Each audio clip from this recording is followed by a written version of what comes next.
Live from the Washington, D.C. area, it's the Inside Scoop. All the news that our viewers want to know. Now, here's the host. Good evening, and welcome to the Inside Scoop. I am your host, Melissa Batchelor-Murphy, and tonight we will continue our series on health care and health-related issues. My background is in geriatrics and long-term care, and one of the things that I have seen with older adults and their family members is knowing what services are out there to help take care of their older aging parent. Our focus tonight is on geriatrics, the super specialist. The National Academies of Science, Engineering, and Medicine, which used to be called the Institute of Medicine, released a report last year called Families, Caring for an Aging America. At least 17.7 million Americans are providing care for someone over the age of 65 because of a limitation in their physical or mental functioning. On March 10, 2017, the Washington Post ran an article asking if it was worth it to start using a geriatrician. The article and I agree that it is a good idea, just like taking your child to the pediatrician is a good idea. When you have a lot of medications and health problems that you and your family are trying to manage, geriatricians are experts in complexity. My first guest tonight is Dr. Denise Mohess, who is the Section Chief of Geriatrics and the Medical Director of the Advanced Illness Clinic at Inova Health. She is trained in internal medicine, geriatric medicine, and hospice and palliative care. Welcome to the show tonight, Dr. Mohess. Thank you. And I know I just messed up your title, so why don't you just clarify that? I'm the Medical Director for Advanced Illness and Geriatric Programs at Inova. Okay. Close enough. All righty. So tell me how you kind of got interested in geriatrics, because it's not a common career choice for a lot of people. So I remember as a second-year internal medicine resident, everybody else was fighting to get into the other subspecialties, cardiology, endocrinology, and the fancy things. And I was really interested in learning, how do I really care for older adults? So initially I looked at other disciplines like rheumatology and other things, but I really was seeking more personalized care for older adults rather than just focusing on one organ system or one disease process. I kind of stumbled upon a quality improvement rotation, and during that time we were focusing on developing a geriatric service line, looking at falls and delirium. So I was given the opportunity to work with the geriatrician and the nurse practitioners and other team members who were trying to develop this service line, and then I got hooked. I knew that that's what I was searching for. With palliative medicine, I had to take care of a dying patient one night, and this patient and family were in a lot of distress, and I saw the palliative care nurse practitioner was able to come in and really turn what was a crisis into a peaceful, sacred moment for the family. And I recognized as a resident, even though I was not able to help cure this patient's cancer, we were able to help the family at a most sacred time. And I thought that's something I wanted to do too. So then I did my geriatric fellowship after my residency, and then followed up with a palliative care fellowship. Okay. And here I am. And so you're the division chief of geriatrics, Correct. or section chief of geriatrics. So tell me, what do you do in that role? So I am honored to be able to be overseeing inpatient geriatric consult service at Inova Fairfax, as well as the outpatient geriatric services. So we'll talk later today about some of the other services. So we have a geriatric advanced illness clinic, a geriatric comprehensive assessment clinic, and a medical house calls program. And then we partner with other community programs like ElderLink to be able to provide resources in the community for patients and families caring for older family members. Okay. Yeah, so I think I was recently part of a community health needs assessment that Inova had done, and I think it's great that of your top 3 priorities, elder care is your number 1. Right. So I think I was reading an article recently in the American Journal of Gerontological Society, and Dr. Morley had published an article that talked about geriatrics as kind of the super specialist. And we have a slide that kind of talks about some of the different things that you can do in geriatrics related to educating. So I kind of think that this healthcare series is helping to educate the public. You know, the inpatient hospital consult services, and we've got you and I have scheduled a couple of shows in the next couple of months to highlight those features. Right. And also long-term care. You touched a little bit on end-of-life care.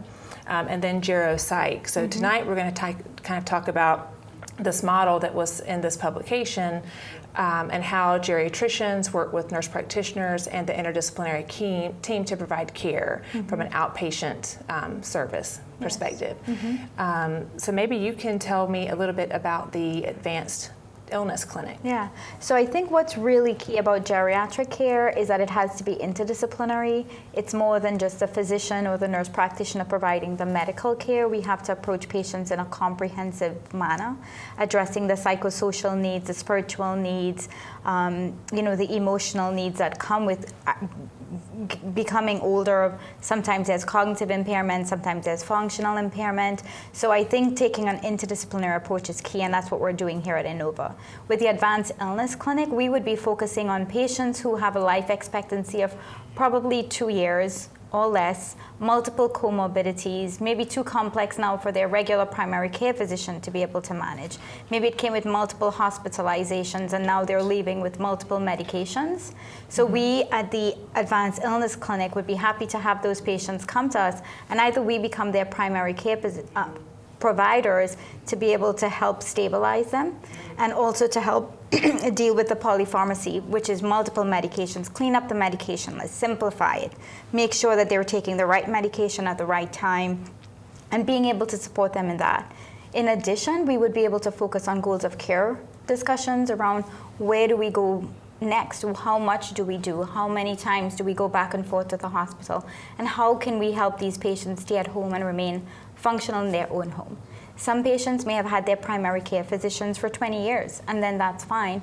We may be able to help stabilize them, and then they can go back to their primary care physicians. We recognize that the primary care physicians now, they're very time limited.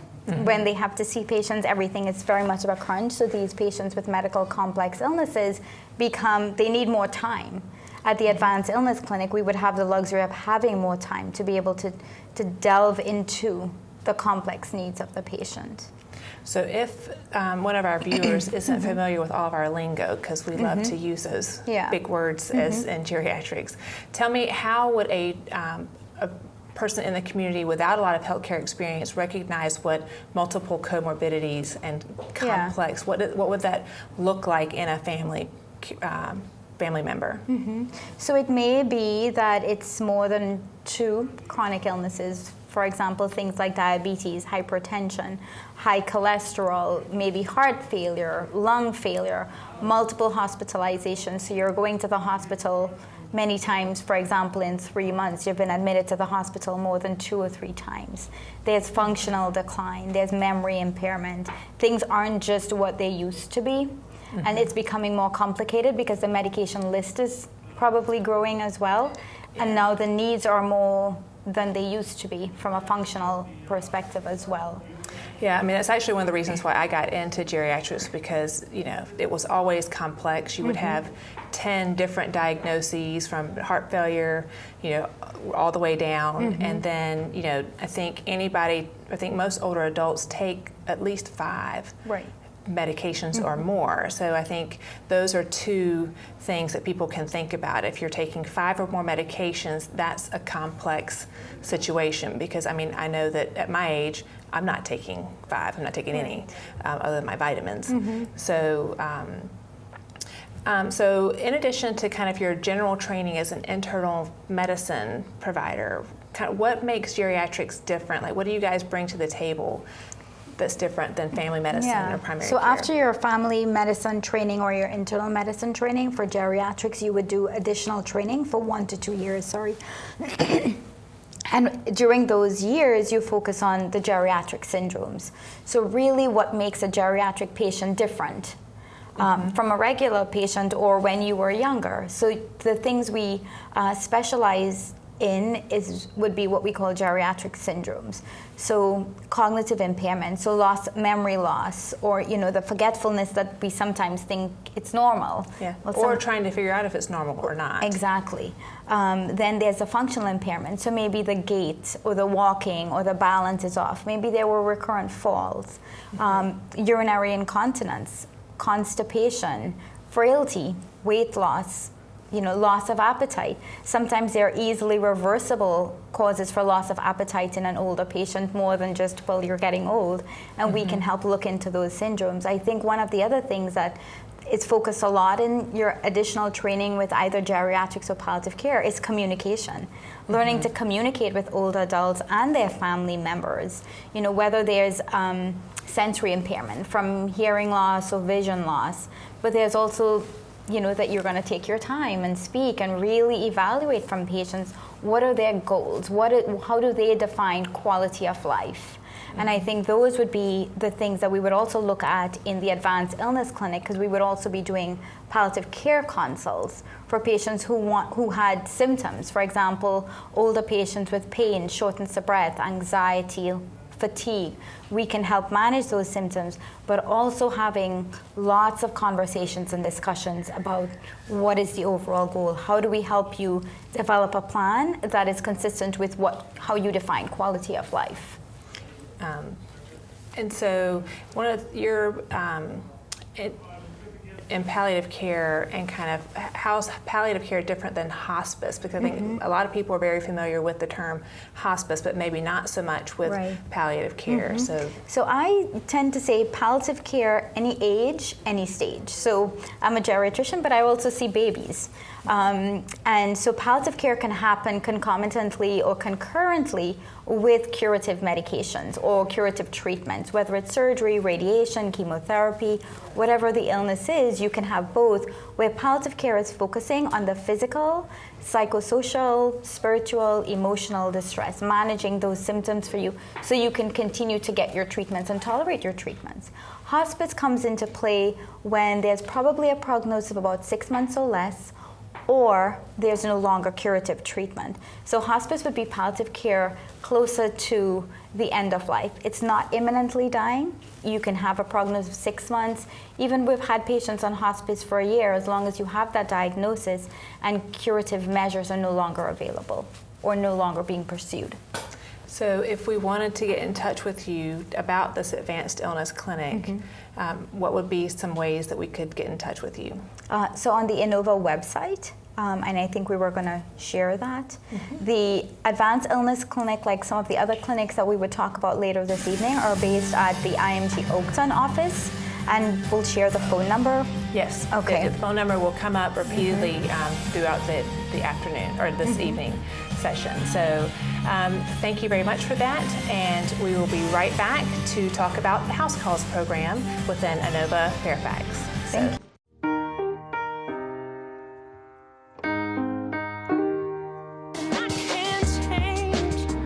Even if I tried, even if I wanted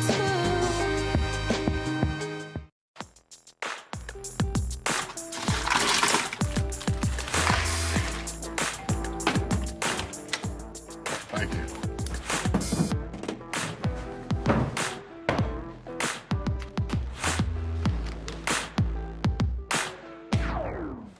You got a king? Go fish! It only takes a moment to make a moment. Take time to be a dad today. Are your children in the right car seat for their age and size? It may be too late to check when you're on the road. Fortunately, you're on the couch. Don't think you know. Know you know. We're back to the Inside Scoop. Here again, your host. Welcome back to the Inside Scoop, the healthcare series. I'm your host, Melissa Batchelor-Murphy, and tonight we are talking about geriatrics, the super specialist, and about the new services that Inova is offering to older adults and our families in the community.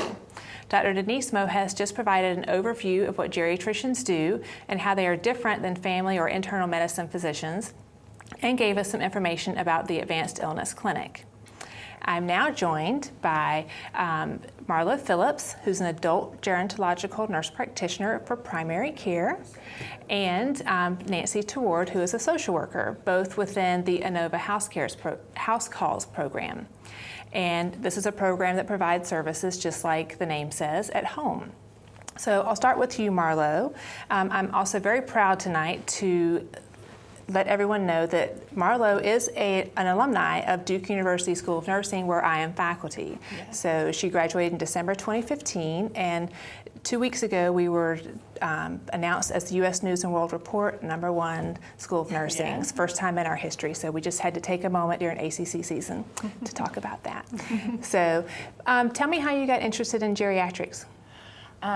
So I worked for quite some time in the hospital and on different surgical floors, and I found that the geriatric population was just treated like your normal 40, 50-year-old person with, medical conditions. And they're really a unique population, similar to, you would think of like a pediatrics, like they're a very unique subset of the population. So I noticed that they had some unmet needs throughout my time in the hospital, and I really ended up falling into primary care because I wanted to be more proactive about that population. I really wanted to build rapport with patients, teach them about their illnesses, and try to prevent hospitalizations from occurring before they ended up in the hospital. I saw too many sad cases before it was too late to help.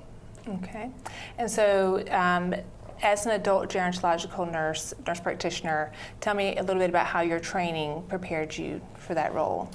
Yeah, so as a nurse practitioner, I've completed, a bachelor's degree in nursing, and then I have about 8 years of nursing experience. So, and then I obviously completed my degree at Duke, which was such a wonderful experience. For your master's. For my master's, yes. And so really it was a culmination of all of that time that really led to my nurse practitioner experience, because you pick up bits and pieces in the hospital, you pick bits and pieces through clinical rotations, and that really prepared me to join as a nurse practitioner at Inova. Okay. And we met in orientation, so that was a fun place to meet as well. And so, Nancy, tell me a little bit about how you, as a social worker, decided that you wanted to work with geriatrics. Sure. So for many years I had worked with adolescents and with children, and I'd never had the experience to work with the older adult population. And I really wanted to be able to say that I've worked across the lifespan. So when the opportunity presented itself, I took that opportunity, and it's been a wonderful experience to work with the older adults and really help them face those challenges that they do experience, and they're very unique. And I've really enjoyed it. Okay, and you're also what's a certified senior advisor. That's correct. So a CSA. So that was a new term for me. So tell me kind of what that adds to your work as a social worker. Sure. So coming from the world of children and adolescents, I had heard about this CSA course, the Certified Senior Advisor, and what it is essentially, it's a training program, and it teaches you about health concerns facing older adults, financial, legal. It's essentially a crash course in the world of older adults. It also teaches you how to communicate effectively with them. So at the end of that study and that training program, I took an exam and became certified as a CSA. Okay.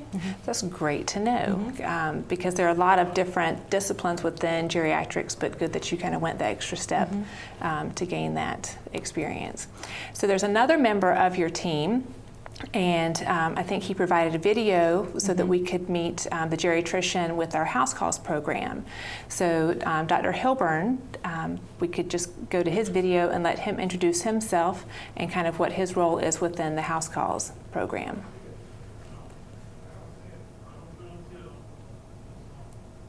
So maybe we can just talk about Dr. Hilburn while we're trying to find the video. Our team is comprised of Dr. Hilburn and then 5 nurse practitioners, 2 social workers, and then office staff.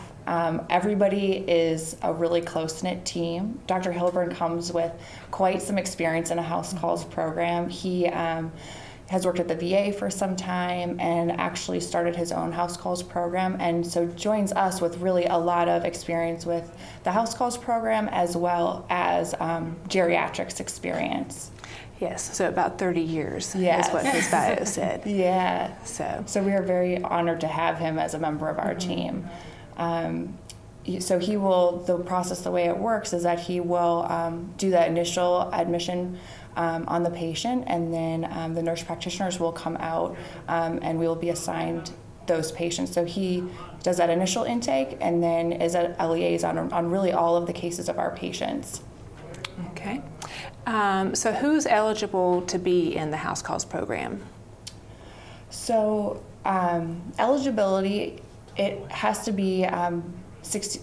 We're geared towards the geriatric population. However, we do have some patients that are younger than 65. They have to be homebound, whether it be blindness or a stroke or some type of physical ailment that the one hard stop is they can't be driving. But that doesn't mean that they can't leave the house, on an intermittent basis. It just needs to be physically taxing for them to do so. So I think we have the video, so let's go ahead and slide Dr. Hilburn in here. Hi, I'm Rick Hilburn. I'm a physician with the Inova Medical Group in the Department of Geriatrics. I work with a specialized house calls team. We're comprised of myself, 5 nurse practitioners, 2 social workers, and an administrative assistant. Our purpose is to bring to the patient's home primary care. It's the same as they would access in a clinic, except we bring the clinic to them. Our patients are typically disabled by such things as strokes, dementia, heart attack, or a host of chronic diseases that render it very difficult, if not impossible, for them to access routine primary care appointments in a clinic. If we succeed in our mission, we'll reduce the patient's need to go to the emergency room, help them avoid hospital admissions, and so forth. Our team is able to coordinate appointments with specialists and with community resources, and essentially we operate as a center point in the patient medical home. You can reach us at 571-328-7775. Thanks for listening. So that was great. And he gave the phone number, which we will continue to show throughout the segment so that people know how to get in touch with you.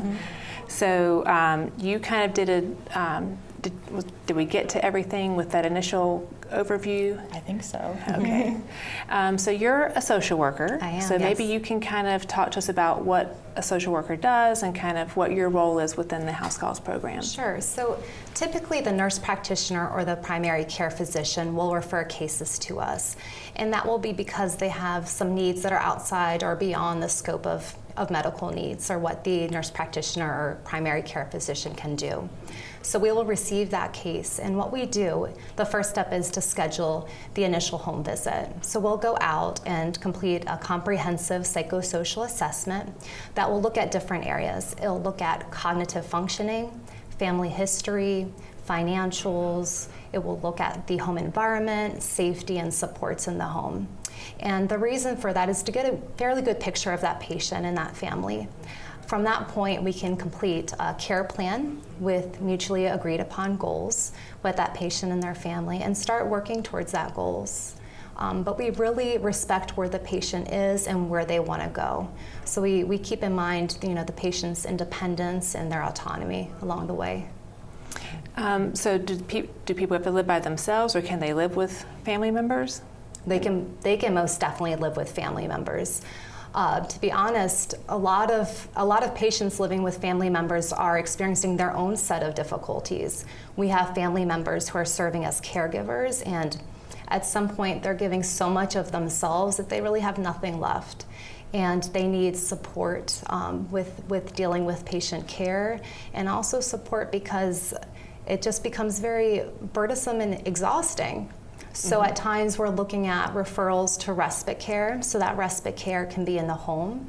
It can be respite care in a facility, or even support groups. And more support groups are popping up all over the county. And these are wonderful. Yeah, so the word respite just means a break. Exactly. A much deserved break. Yes, because I think there's, when you're trying to navigate the system, and care of older adults, there's so many words you have to learn, like an entire new vocabulary. So the word respite means break, and your job is to help connect those family caregivers to the services in the community that we may have talked about some of them, but there may be some that we still have left to talk about. So what would be, what would a typical visit look like for you, Marlow? So I kind of wear all hats, or the provider that comes out wears all hats. I'm the scheduler, I'm the phlebotomist, I'm the nurse, I'm the medical provider. So in one visit, it typically lasts 25 minutes to an hour. I drive up, give them an hour window, or a few hour window of time, kind of like the cable guy, unfortunately. So I'll arrive, if there's family members present or caregiver present, I'll try to get, if the patient's not able to give history, I'll get history from the caregiver or the family, assess the patient, do the vital signs. If they need extra tests like x-rays or lab draws, we're able to do that. We've partnered with a couple suppliers in the community that are able to do x-rays, EKGs, echocardiograms. So those just help to limit the need for the patient to leave the home. And then we see the patients, we try to see every patient at least monthly. I'm able to see patients same day if they call and say, hey, I'm feeling short of breath today. I'm able to swing by and squeeze them into my schedule. So our goal is really to prevent the patients from using, the emergency room and using the hospital as their first line of defense. We really want to be their primary point of contact with their health care.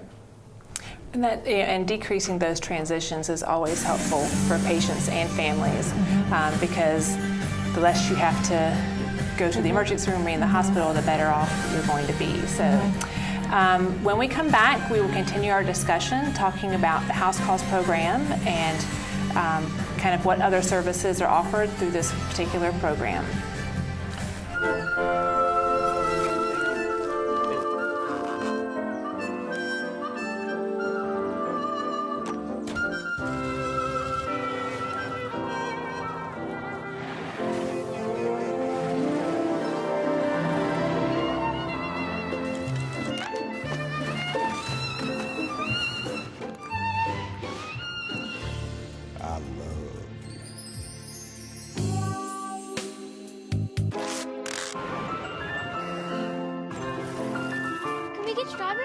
Okay.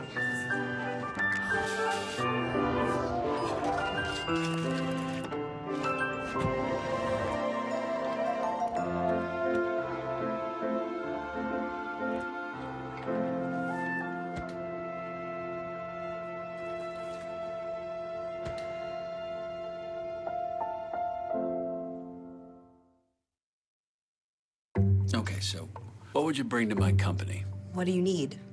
I need problem-solving skills. I got through high school without a car, a phone, or a computer. No college degree, though. Not yet, but life's taught me a lot, and I'm ready for more. Well, you're not the typical kind of candidate that I hire. But you are exactly what I'm looking for. Your company could be missing out on the candidates it needs most. Learn how to find a great pool of untapped talent at gradsoflife.org. They'll test you. Try to break your will. But however loud the loudness gets, however many cheese puffs may fly, you're the driver, the one in control. Stand firm. Just wait. And move only when you hear the click that says they're buckled in for the drive. Never give up till they buckle up. We're back to the Inside Scoop. Here again, your host. Welcome back to the Inside Scoop, the healthcare series. My name is Melissa Batchelor-Murphy, and I am your host this evening. And we are talking about the new House Calls program, which is a really innovative model of caring for older adults in our community that Inova Health System and Inova Fairfax has undertaken. So I'm joined in the studio tonight by Marlow Phillips and Nancy Toward. So Marlow is our nurse practitioner, Nancy is our social worker on our team, and we just had the opportunity to meet Dr. Hilburn, who's the geriatrician that works with you guys. So we've talked about what a typical visit looks like and who's kind of eligible for this program.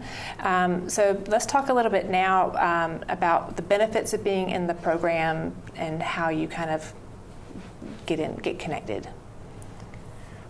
So the benefits of being in the program is that, really it takes some of the burden off the caregivers to, having to take the patient to a doctor's visit that oftentimes they'll have to wait for, a lengthy period of time. And if there's any physical ailments, it's hard to transfer in and out of a car.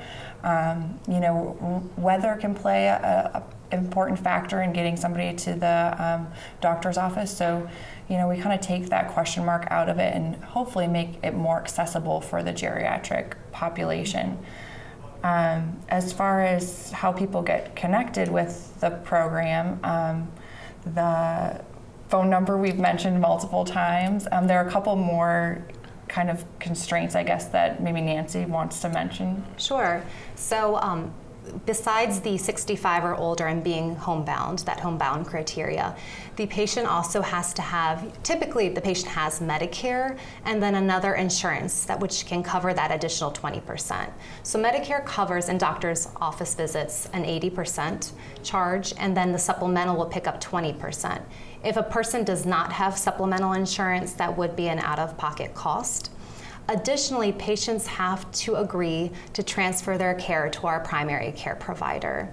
So that can be difficult for some patients who have been seeing the same primary provider for many, many years. But thankfully, a lot of patients have chosen to transfer over because it is so much more convenient. And even the out-of-pocket copay would be the same whether they went to the doctor or not. I mean, if you don't have, so it's not like it's a detriment to your program. It's kind of the same payment for both. Exactly. There's no additional cost for transportation. And in regards to social work, it is difficult to get a social worker in the county or a case manager, especially a geriatric case manager. It's fairly expensive in the community to hire somebody. That price can range between $120 and maybe $200 an hour for a good geriatric case manager. So they're receiving those services and really getting their needs met, learning about resources they may not have known about. So there are a lot of benefits when they join us, and having the resources of the nurse practitioner, the primary care physician, and the social work. Yeah, it goes back to that complex needs and kind of how to help reduce the stress on family caregivers and the older adults. So Marlow, you were nice enough to talk to some family caregivers and one of your patients. So I think this family caregiver does a really good job of explaining kind of how he sees this program benefiting. So is there anything you want to say before we watch the video?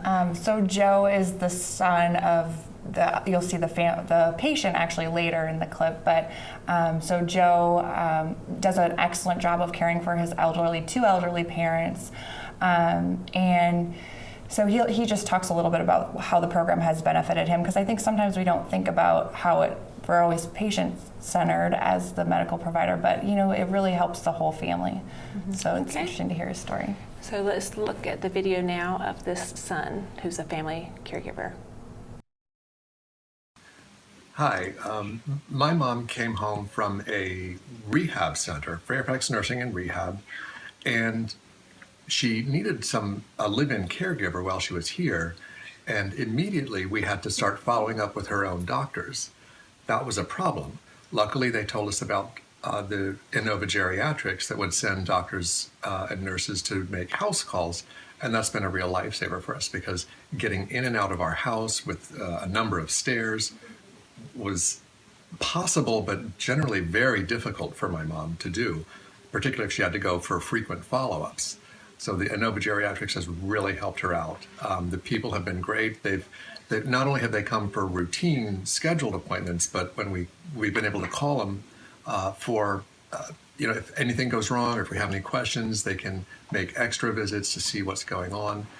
It's just been a real godsend for us. And not just for her, but I hate to be selfish, but for me as well, because if she did need to get to a doctor, I might have to come home and be helping her out, helping to get there. So I don't have to take time off of work to see that she's getting the care she needs. Yeah, so he brings up another good point about family caregivers having to miss work, to help get people around to these doctor's offices. So I really think the house calls program is great at kind of bridging that gap. And so the second video is of one of your patients, Miss Jean. So maybe you can tell us, I think the biggest thing after I watched this video was that I think that the sense of comfort and security that you bring, that's really kind of what I heard from her. So I'll let you That's sweet of you to say. Unfortunately, Jean's husband passed away this past week. So I spent the majority of my day figuring out how we were going to transport her to his funeral. So, I think that kind of goes, we see a lot more than you would see in the office. And so, we're looking at the patient really holistically, like coupled with the social worker. Nancy gave me the resource. I was able to give the phone call. It's just really this comprehensive care that we're providing for the patient and really looking at not just the medical needs, but, spiritual, emotional needs that they see as well. Okay. Well, let's take a look at Miss Jean.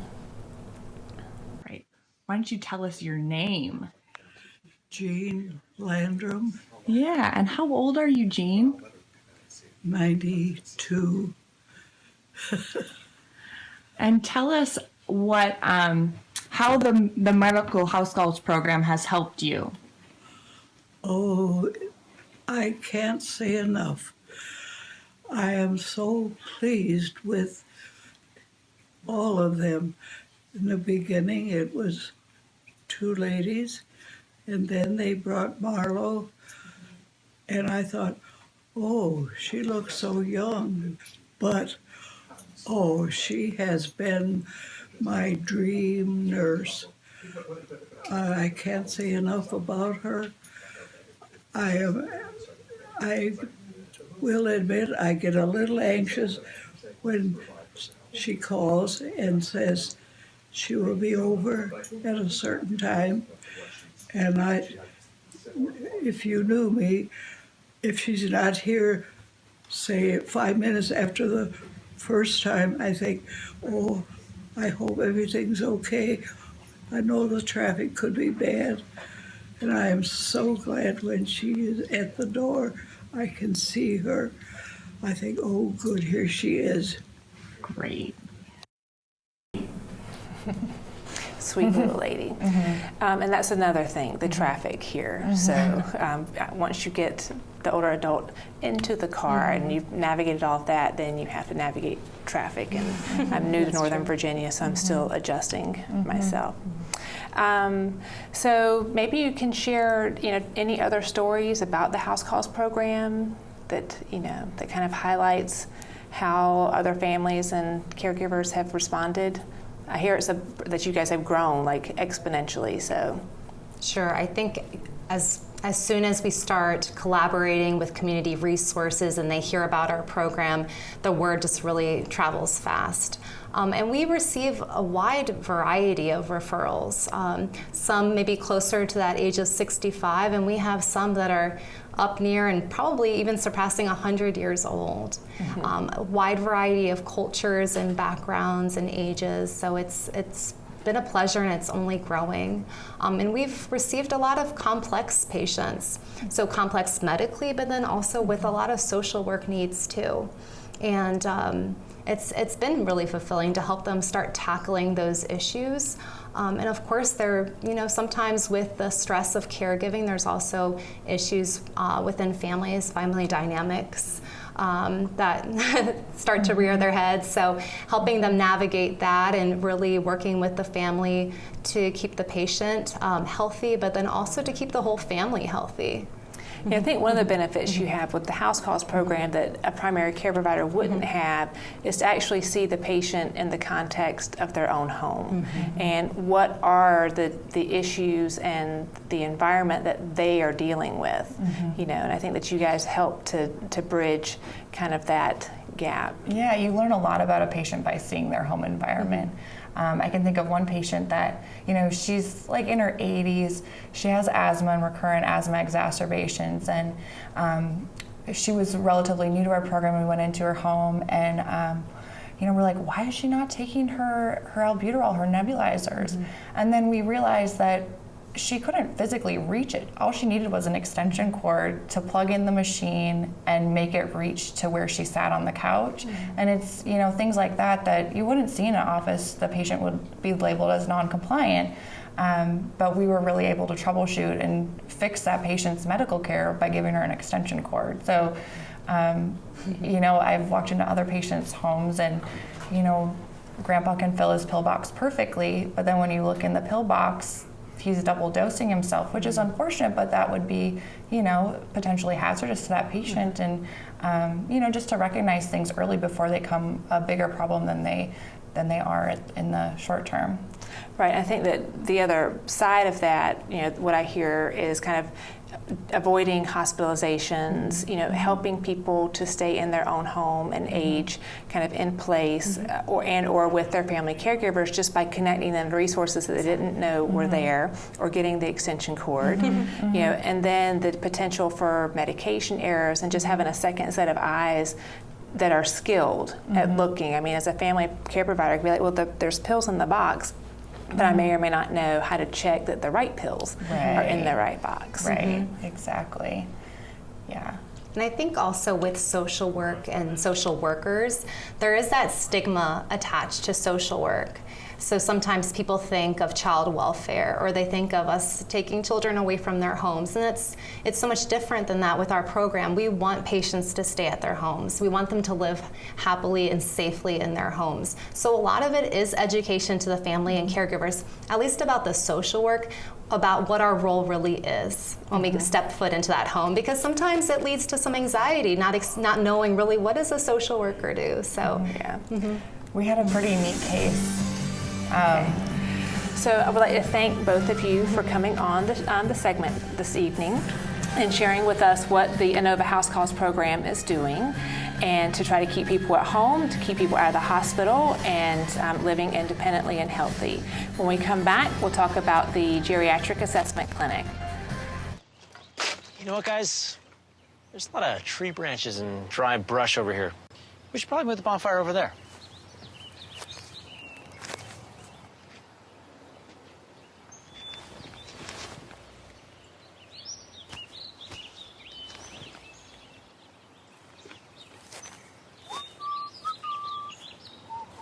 I'm guessing Smokey liked that idea.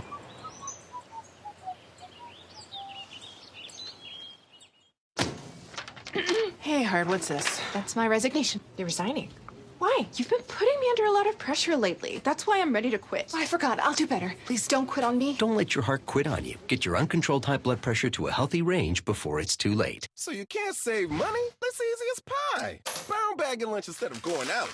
$6 save times 5 days a week times 10 years is $21,000. That's a lot of lettuce. Small changes today, big bucks tomorrow. Feedthepig.org. Did you know kids who play outdoors have healthier lungs? Totally. I did. Did you know that boys that play with dolls make better husbands? My son has lots of dolls.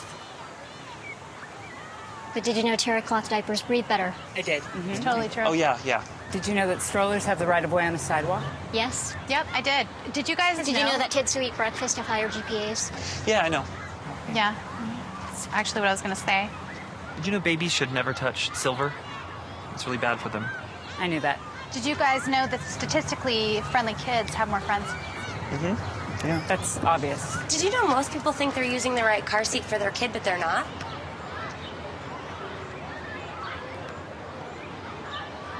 Parents who really know it all know for sure that their child is in the right seat at the right age and size.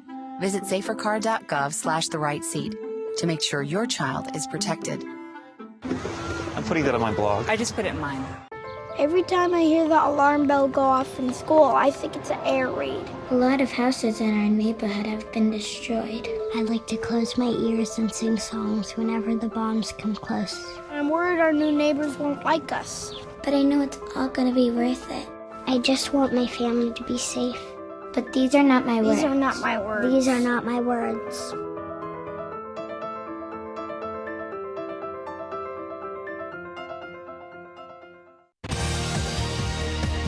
We're back to the Inside Scoop.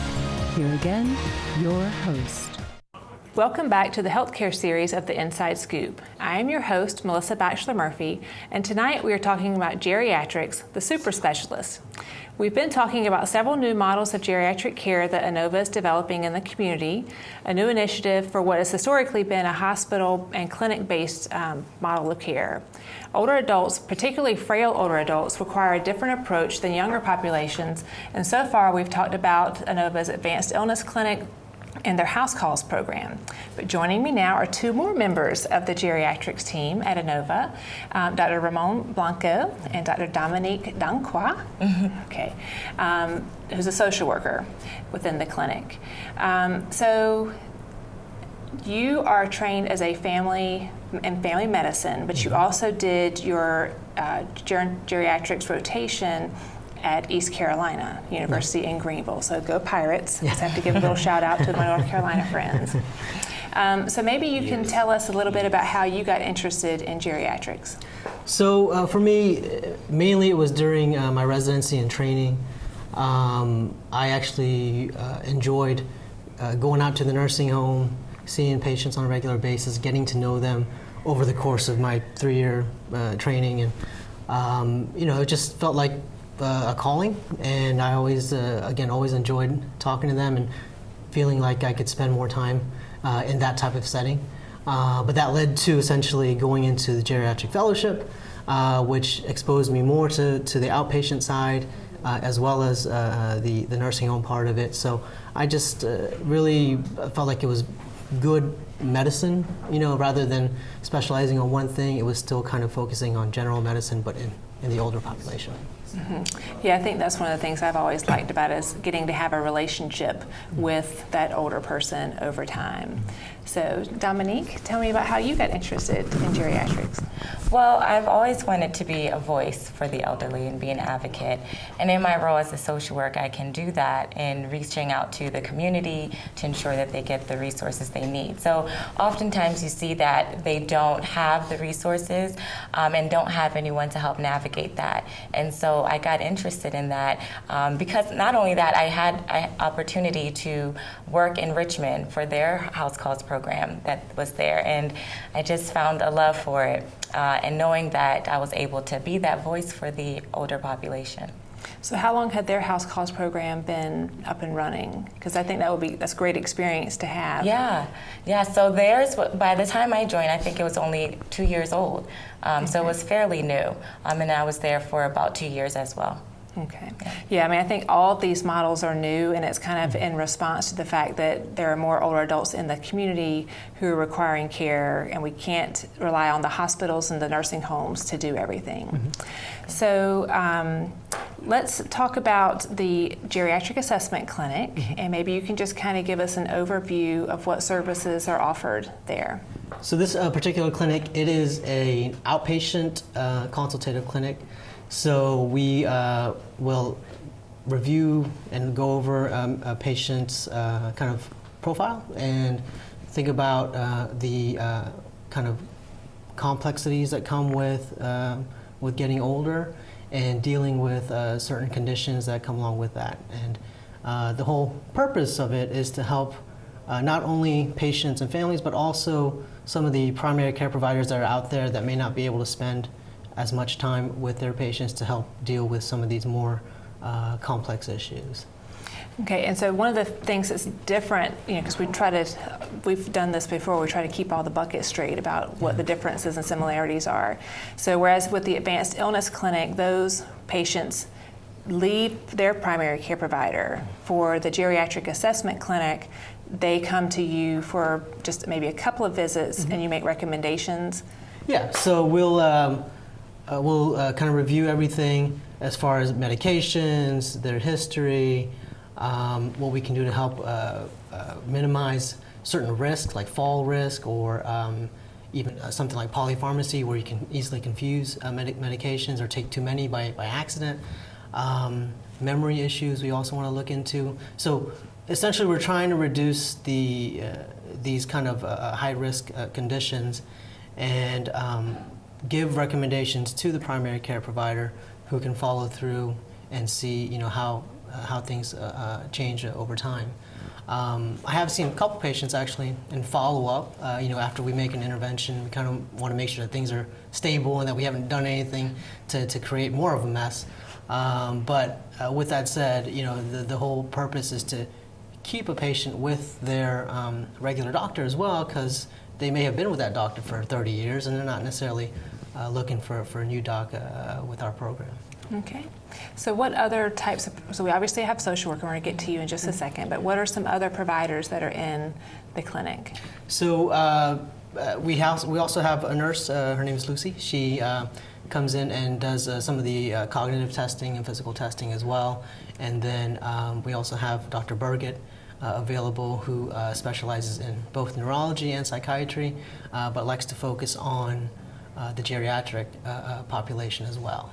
Okay, so I think we have a video of Dr. Burgett introducing herself, and she does geropsychiatry, which is basically helping older adults with their mental health needs as well. So we have a video now of Dr. Burgett.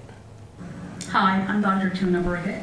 I'm a fully trained neurologist and psychiatrist, and I'm the director of the Outpatient Geriatric Psychiatry Department here at Inova. I often work together with Dr. Blanco in evaluating patients over 60. My focus, of course, is the brain, where, as we all know, many cognitive disorders are part of the aging process. And I evaluate a lot of patients who have cognitive concerns, Alzheimer's disease, vascular dementia, Parkinson's-related dementia, and further. I often also see patients with common psychiatric disorders, such as depressive disorders, anxiety disorders, obsessive-compulsive disorder, psychotic disorders. And more frequently than not, I see patients who have a combination of brain and mind disorders. So a patient who has cognitive concerns and anxiety at the same time, or a patient with Alzheimer's disease and depression. My expertise in both neurology and psychiatry help me in evaluating and hopefully treating and helping my patients. I look forward to expanding my practice in Northern Virginia and the Metro DC area. Thank you. And what's really interesting about Dr. Burgett is that for us we have around 7,000 geriatricians in the whole United States, and it seems like I have all of them with me tonight.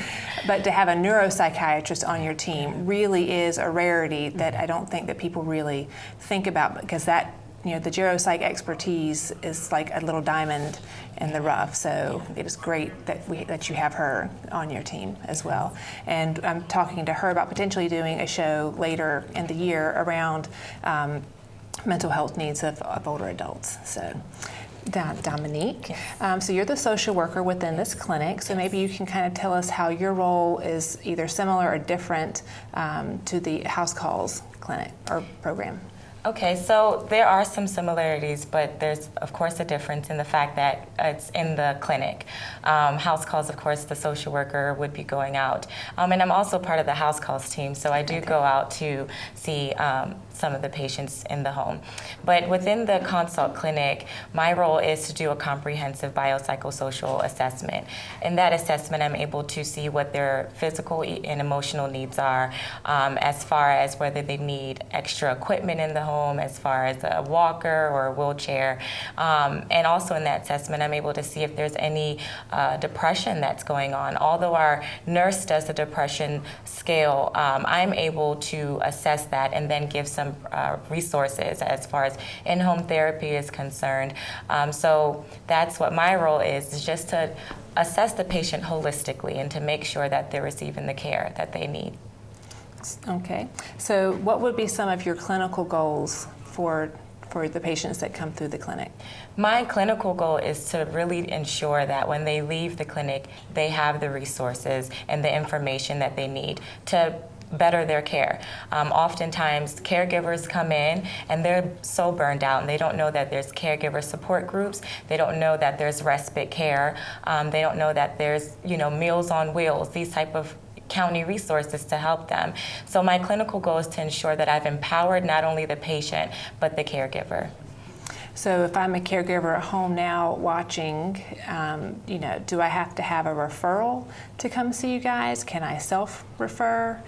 If I'm not going to leave my primary care provider, so what do they need to know to make to contact you guys and get services? Who's eligible? Yeah, so I get self-referrals, even from patients who have been in the hospital. They'll get recommendations from the hospital team to come out and visit us. So it can come from a primary care provider, it can come from self. I even have patients who come from, I guess, out of town. So like they're moving into the DC area because their adult children are here to care for them. So with that said, you know, we get them from all angles, and you just contact our number and we'll get to you. Okay. Any particular days of the week that the clinic operates? Yeah, so currently we're on Thursdays, all day Thursdays, and we do set out a block of 2 hours per patient. And even like if we have somebody come back and follow, maybe a little bit shorter, maybe closer to half hour, but there's a good amount of time to be spent. So say that again, because I'm sure people watching are like, how much time are they going to spend? Yeah, it's 2 hours is what we get allotted. So the first visit is a 2-hour visit where the nurse, the social worker, the geriatrician, possibly the psychologist. So it really is just kind of whatever you felt like you needed and you told them when you made the appointment. The whole team is standing by. For a 2-hour visit. It's multidisciplinary, so that's the whole goal, is to be able to look at you from different angles. And then when we come to do a follow-up, that's usually about how much time? So far, about half hour. You know, we try to set it up that way so that we can still have a little bit more time than like I would give in my general clinic, but to be able to check up on the intervention and make sure things are going the right way. Okay. So very quickly, I want to thank all of you for being here with us this evening. Is there anything else you would like to add? We're here for you. Okay. Yeah, I mean, it does really sound like with the clinic, it's a chance to do a really deep dive with these older adults and their families, and that you really are there to help them get connected and get the support that they need so that both people can be healthy and stay at home. Absolutely. So I'd like to thank you for being with us this evening. You can check out my website at melissabphd.org to catch up on the shows that we've done in the past. Our next show will be April 17th, 2017, and we'll be discussing the niche program, which is Nurses Improving Care for Health Systems Elders.